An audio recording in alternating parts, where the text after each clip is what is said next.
Looking for a more open and detailed 2-row repeat crochet stitch? If that sounds like what you're looking for, why not try the Hexagonal Shell Stitch?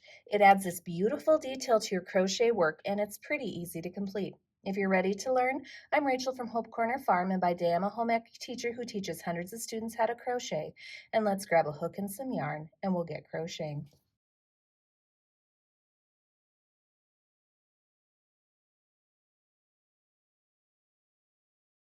Before we get started, make sure you subscribe to my channel, hit the bell so you get notifications of when I post new videos. And don't forget to give me some feedback on this video. Give me a like or a comment to let me know what I did well or things that I can improve upon. For the hexagonal shell stitch, you're going to have to know how to complete a few different stitches. So first off, you're going to have to know how to chain, you're going to have to know how to single crochet, and you're going to have to know how to double crochet.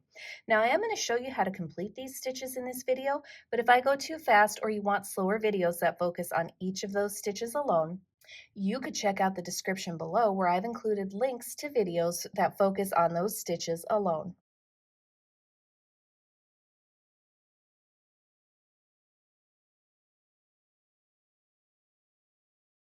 For today's crochet tutorial, I'm going to use a size J 6.0 millimeter crochet hook as well as some size 4 medium weight yarn in this teal color. Use whatever works best for you. You may also need a pair of scissors and a yarn needle at the end of your project. Today's crochet tutorial is written using US crochet terms.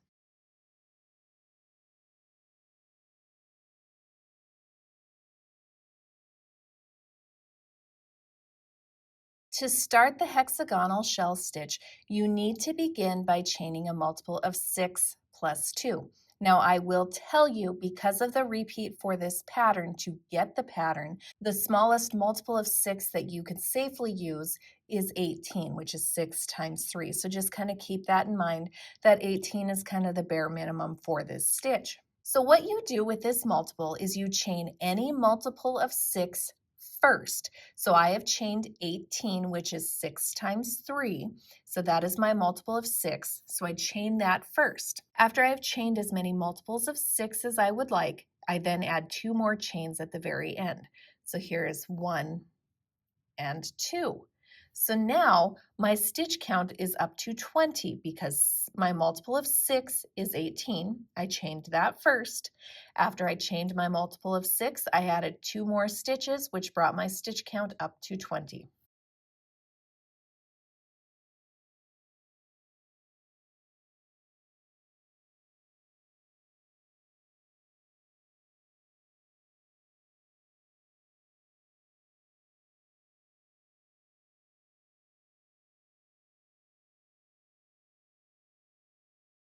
For row 1, you're going to begin by working into the second chain from the crochet hook. I personally am going to work into the back bump of the chain because I like how that looks better, but you can work into the chain however works best for you. There is no right or wrong way for this crochet stitch. Into that second chain from the crochet hook, we're going to work a single crochet. So without yarning over, we insert our hook into the chain, we yarn over, pull through, then we yarn over, pull through both loops to complete a single crochet stitch. Now we're going to chain 1 and skip a chain, and into the next chain we're going to work a single crochet stitch. Now we're going to get into the repeat for our row, and the repeat for our row is as follows. We're going to chain 1, skip a chain, and into the next chain we're going to work a single crochet stitch. Then we're going to chain 3. We're going to skip 3 chains, so 1, 2, and 3 we're going to skip, and into the 4th we're going to work a single crochet stitch.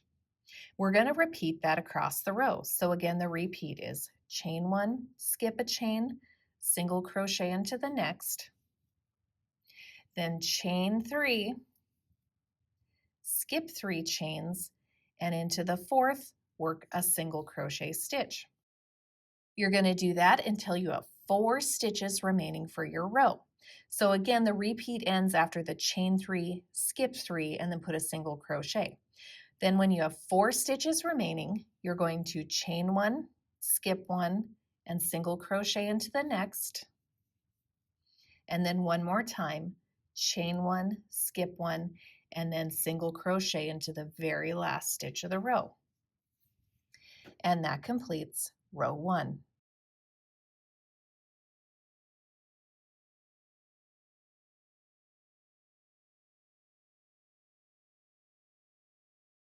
For row 2, I'm going to start by chaining 2 and then turning my work. Now, this chain 2 is actually going to count as a stitch, which doesn't usually happen when I'm working double crochets, but in this stitch, that chain 2 is going to count as a stitch. That's going to count as the first stitch in my row. Now, I'm going to come over here and into this very first chain 1 gap, I'm going to work 2 double crochets. So I yarn over, insert, yarn over, pull through that chain 1 gap, yarn over, pull through 2, yarn over, pull through 2 to complete 1 double crochet stitch. I'm going to put 1 more in that same chain 1 gap. So there are 2 double crochets worked into that chain 1 gap. After putting those 2 double crochets into that chain 1 gap, we're now going to start the repeat for our row. And the repeat for our row is as follows. We're going to work into these chain gaps only. So into this chain 1 gap, we're going to place a single crochet stitch. And then into the chain 3 gap, we're going to place 5 double crochet stitches. So here is 1 double crochet, 2 double crochets, 3 double crochets, 4 double crochets, and 5 double crochets, all worked into that chain 3 gap. We're going to repeat that to the end of the row until we get to where we have these 2 chain 1 gaps in a row. So again, into this chain 1 gap, we're going to single crochet stitch, and then into the chain 3 gap, we're going to place 5 double crochet stitches. So there's 1, 2, 3, 4, and 5 double crochets, all worked into that chain 3 gap. When you get to the end of the row and you have these 2 chain 1 gaps remaining, so again, it's not going from a chain 1 to a chain 3. When you have 2 chain 1 gaps in a row, you're going to come over here and into this first chain 1 gap, you're going to single crochet. Into this second gap, you're going to place 2 double crochets. So here is 1 and 2 double crochets. And then into the very last stitch of the row, you're going to work a double crochet stitch. So yarn over, insert, yarn over, pull through, and work your double crochet. And that completes row 2.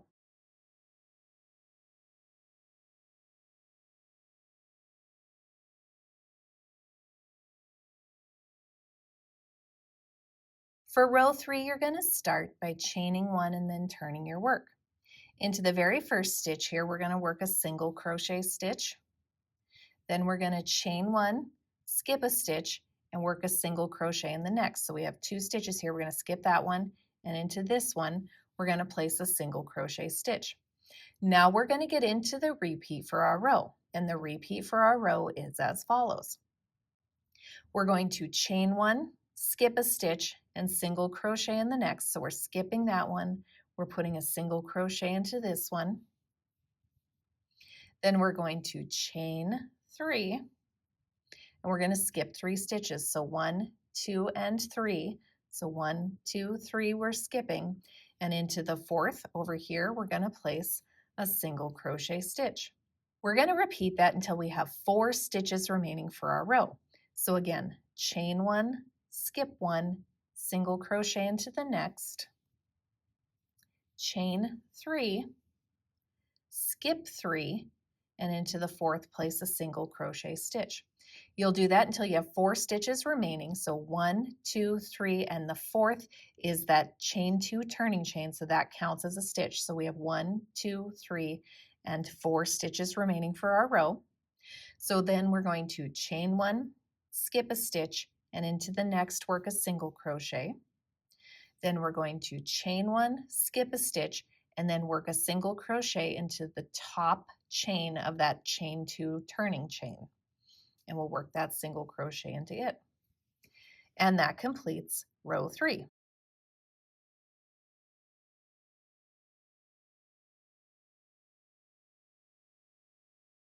For the remainder of your project using the hexagonal shell stitch, you are going to simply keep alternating row 2 and row 3. This is now a 2-row repeat crochet stitch.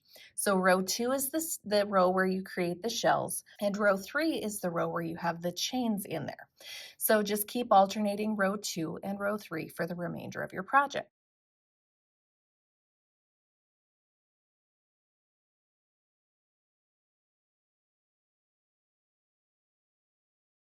As far as the finishing row goes, it is up to you how you choose to end this stitch. You could end after a repeat of row 2, which is your kind of more shell stitch row. Note that the top will not quite look like the bottom. The other option is you could end after a repeat of row 3, which is your row where you're creating the chain gaps. Either works. I feel like ending after a row 3 gives a more uniform look to your project. Your top and your bottom are going to look more alike, but it is total personal preference, whatever you would like to do to end this stitch. The last thing I want to point out is that this stitch does look pretty similar on both sides. This is the right side of our work, and this is the wrong side of our work. You'll notice you have a little bit extra detail from those double crochet stitches looking a little bit different on this side. But for the most part, this stitch looks pretty similar. But keep in mind that there is a slight difference between the front side or the right side and the back side or the wrong side. So just kind of keep that in mind when choosing this stitch. And that's how to crochet the hexagonal shell stitch. I hope you guys found this tutorial helpful. Don't forget to subscribe to my channel, hit the bell so you get notifications of when I post new videos. And if you're looking for another shell stitch tutorial, you could check out my little shell stitch tutorial right here. And I hope you have a wonderful day.